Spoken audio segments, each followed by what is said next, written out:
Sigun sa reelehidong alkalde kan Banwaan, asin pasyor din sa Camarines Norte sigun sa Army, generalmente Tuninong Durante kan Pirilian. Exclusive nagpapatrol, Miles Melia. Balik normal ang sitwasyon sa munisipyo kan Pasakaw, Camarines Sur. Ini matapos ang matensyon na proklamasyon kan nareelihir na alkalde kan Banwaan na si Asuncion Arsenio kan Biyernes. Si Arsenio ang pinakahuring ng ganang alkalde sa probinsya na naiproklamar huli sa aberya sa pag-transmit in election returns hali sa mga barangay. Para sa reelihidong alkalde, oras na tanganing mapadagos ang mga napunang programa para sa ikararahay kan Banwaan. Gusto pa ang mga tao, ang mga sektor, gapos sa sectors makaparticipate talaga sa nation building. Ito maging part sinda kang administration, dahil lang magparahalak, magparaano, kundi sinda talaga makiaram na sa pagpadalagan kang munisipyo. Mientras tanto, sigun sa Philippine Army, naging matuninong man sa pangkabilugan ang kondukta kan Pirilian sa Camarines Norte. Ini sigun sa 31st Army Infantry Battalion sa ibong kan insidente nin pagsabog ng Granada sa Banwaaning Kapaloga kung sa insaro ang lugadan. Because of the proliferation of forces, both by the PNP and the armed forces, the Philippine Army, hindi masyadong nakagalaw yung mga insurgents. Dakulang tabang subutig diyan pagtarabangan kan Army, PNP, asin namamanwaan. May Ismelia, Patrol kan Pilipino. Lalaki nako ang nagpapataw-pataw sa Bicol River. Iniasin iba pa mga bareta sa pagbabalik kan TV Patrol.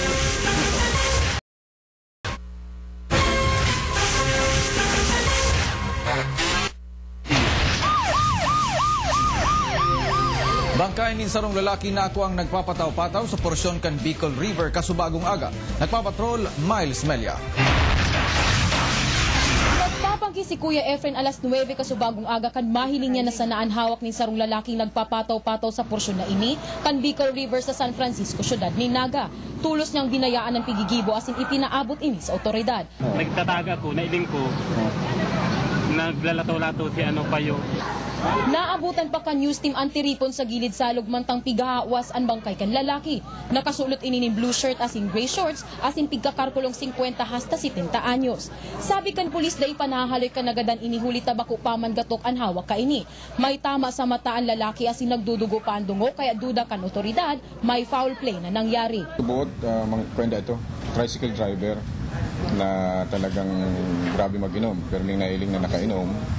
Mayong nako ang identifikasyon sa biktima. Ipinapasa irarom naman sa otopsiya ang bangkay asin padagos na pigahalat kan otoridad ang paryente kan lalaki.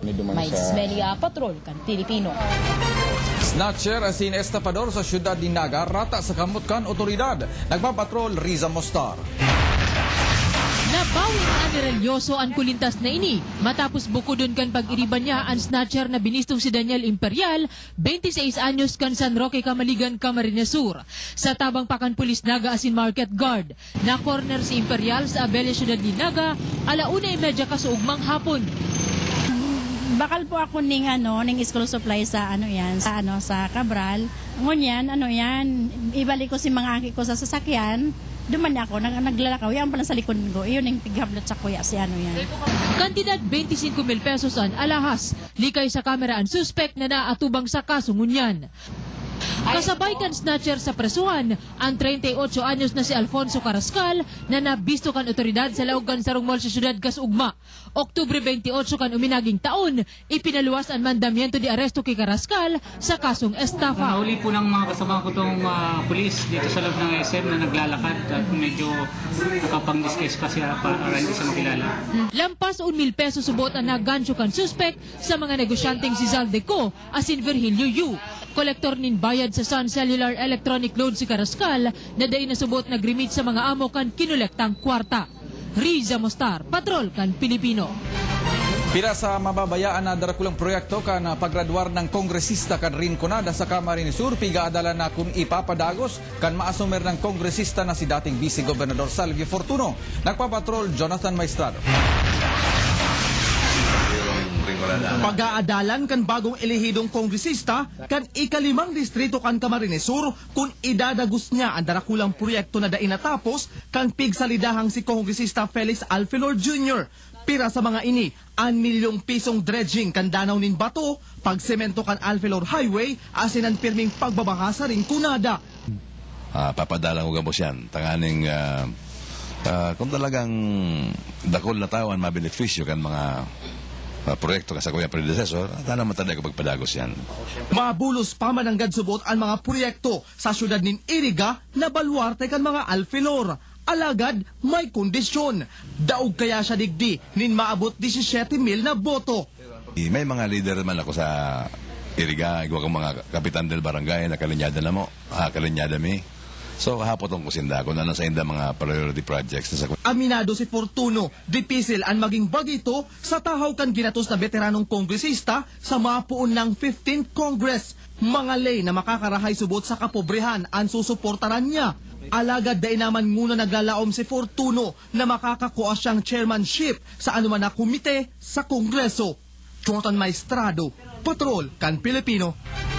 Mga paratugdo sa Camarines Norte na nagsirbe bilang miyembros kan Board of Election Inspectors nagpuon ng makaresibikan sa indang honorarium sa pililian. Exclusive, nagpapatrol Miles Melia. Lampas sarong simana matapos ang pirilian na tsempohan ng GAD kan news team ang personahes kan Comelec Labo Camarines Norte na mano-manong pigbibilang an honorarium para sa mga nagsirbi bilang BEI kan eleksyon. Sa enterong labo, 204 mga paratukdoan nagserbi sa board.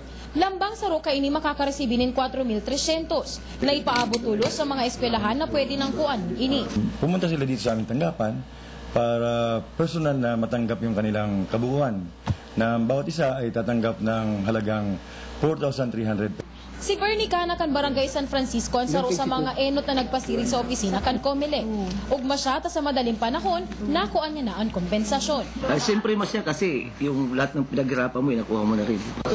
Ang Labo Jose Panganiban na sing Kapalonga ang tulos sa mga banwaan sa norte na nagpaluwas kan honorarium poon kasuugma. 100% ang payment para sa kanila. Sa BEI lang ito, ano? Hindi pa dito kasali yung sa supervisor at saka sa support staff.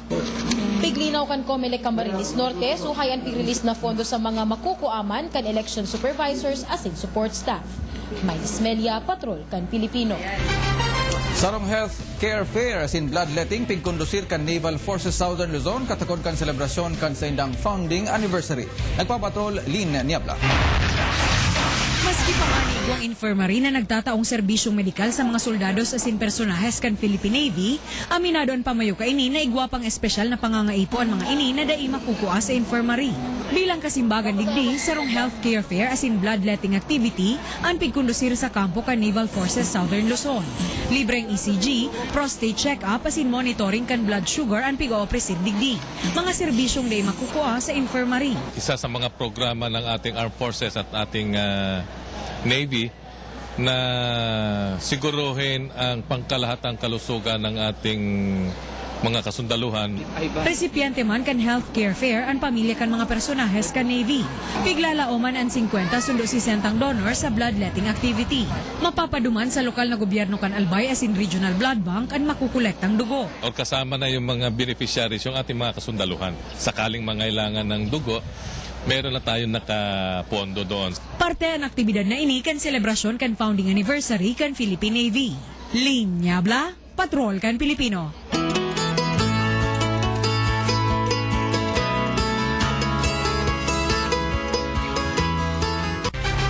Sanggatos na piling kaakian sa San Felipe Basud sa Camarines Norte nagbinipisyar in medical dental mission kan Bantay Bata 163 Bicol katuwang kan 31st Army Infantry Battalion. Nagpapatrol Miles Melia.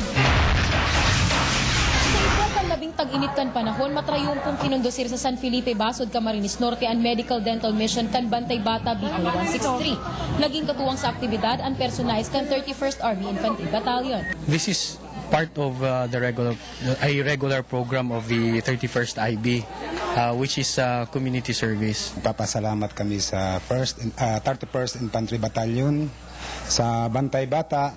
Sanggato sa piling residentes kan barangay ang nag-aprobetsyar kan pambihirang pagkakataon. Maganda po siya kasi po nakakatabang po sa mga kabataan. Salamat po dahil po tinulungan niya po kami maging masaya.